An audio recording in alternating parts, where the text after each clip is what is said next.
Salut à toi, j'espère que tu es en pleine forme. Bienvenue dans ce nouveau podcast Mentalops, le podcast destiné aux candidats aux tests de sélection d'unités d'élite, de la gendarmerie, de la police, de l'armée. Aujourd'hui, on va parler de la question pourquoi les candidats aux tests de sélection de ces unités devraient miser davantage sur la préparation mentale.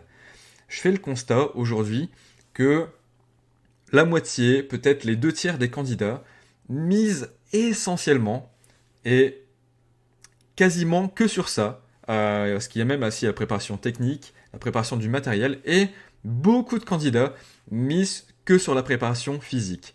Je trouve que c'est une erreur, parce que déjà la préparation physique, ça demande énormément de sacrifices, ça demande parfois de faire une séance le matin, une séance l'après-midi, parfois 5 jours par semaine, ou 6 jours par semaine pour ceux qui font les plus gros programmes, et en plus ça demande de s'entraîner sur plusieurs mois. Donc en termes de temps, d'énergie, c'est un gros investissement. Et s'entraîner comme ça, sans penser en fait à s'entraîner mentalement, je trouve que c'est une grosse erreur parce que si le jour des tests, en fait, il y a un échec, en fait, tu t'es entraîné comme un malade, comme ça, au niveau du sport, pour rien. En tout cas, pour le résultat des tests. Je dis pas que c'est pour rien en termes de vitalité, en termes de bien-être juste personnel, parce que juste de faire du sport, c'est bien.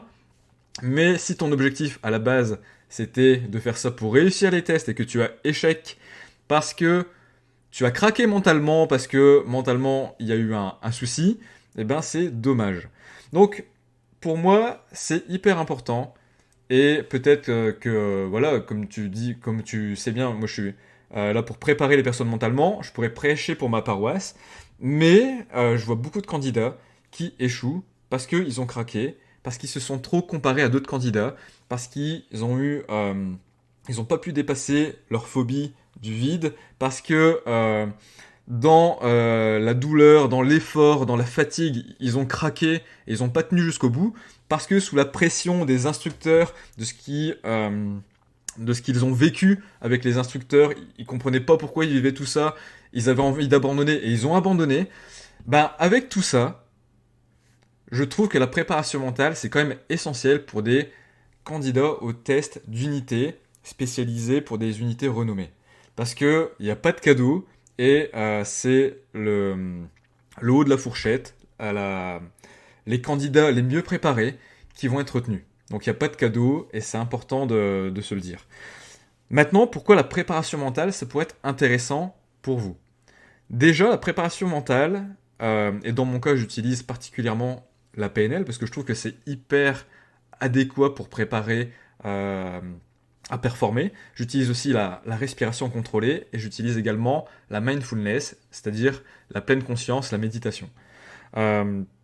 Pourquoi c'est essentiel? Parce que ça permet de préparer à des situations futures. Et pour beaucoup de candidats, les tests de sélection, ils n'ont jamais été passés. Pour certains, c'est la 2e fois, pour d'autres peut-être même la 3e fois, mais pour la majorité, c'est tout nouveau.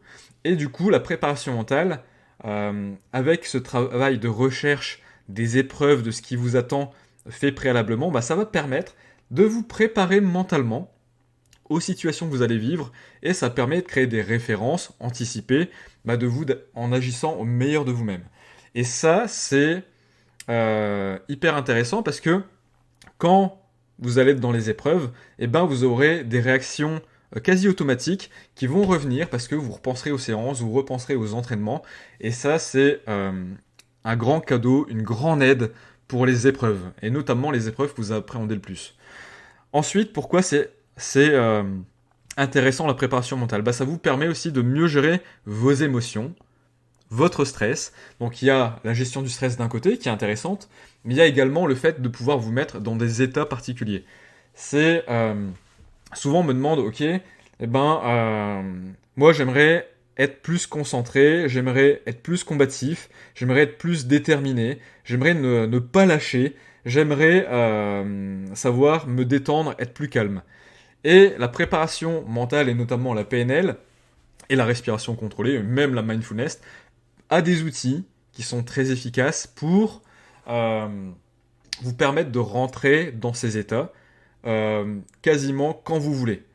Moi-même, dans les objectifs que j'ai atteints, et moi-même quand j'ai passé les tests du PSPG, par exemple, j'ai souvent eu une appréhension du vide. Donc, que ce soit en allant faire des randonnées en montagne et être en haut d'une crête, bah souvent je me suis senti mal par le passé, que ce soit faire des tours de grande roue, que ce soit, dans tous les cas où j'étais en hauteur, j'avais souvent une petite appréhension, et parfois même une grosse appréhension. Et pour les tests du PSPG en gendarmerie, bah, il y a une épreuve où il faut, là pour le coup c'était la tour des pompiers, et en haut il y avait une poutre en bois, et il fallait aller sur cette poutre en bois, marcher dessus, lever une jambe, on nous posait des questions, après ben voilà pourquoi tu veux rentrer dans cette unité, etc. C'était une épreuve que j'appréhendais.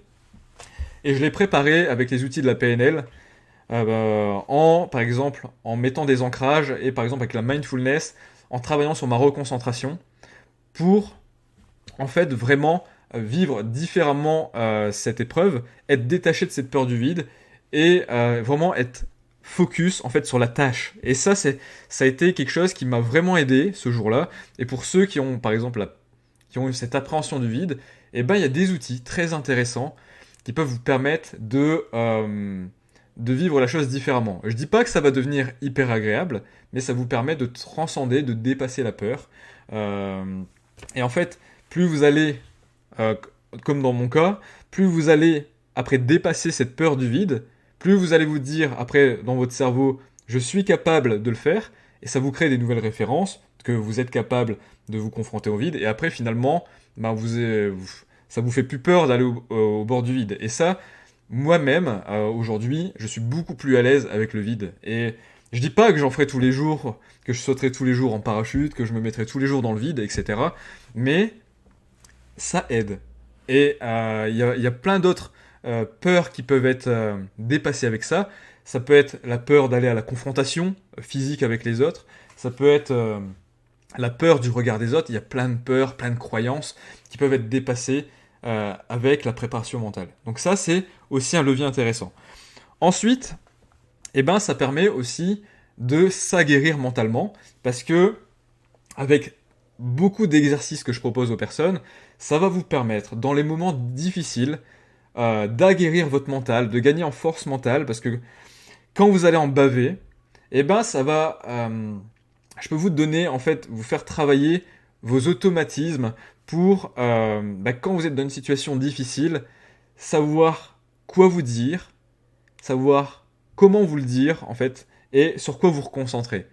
Et il y a plein de petits exercices, et notamment avec la mindfulness, qui vous permettent, dans les situations difficiles, d'éviter en fait la douleur et de vous reconcentrer sur autre chose.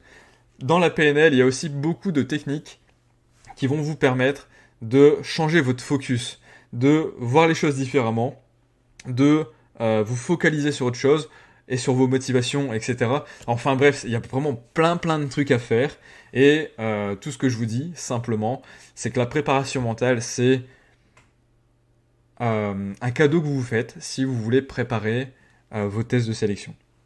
Et que c'est dommage de vous priver de toutes les capacités de votre cerveau pour les tests de sélection, parce qu'on peut, avec des outils très simples, très efficaces, vraiment avoir des résultats différents. C'est ce que je voulais vous partager aujourd'hui dans ce podcast. Si vous avez des questions, si vous avez des sujets de vidéos que vous voudriez que j'aborde, notamment sur la thématique de la préparation mentale, n'hésitez pas à l'écrire en commentaire. Ça va me donner des pistes pour les prochains podcasts, et ça, c'est quelque chose que j'aime, que ce soit quelque chose, un travail un peu d'équipe, et que vous me donnez en fait un petit peu de contenu comme ça, c'est toujours intéressant. Je vous dis à très vite, à bientôt dans le prochain podcast.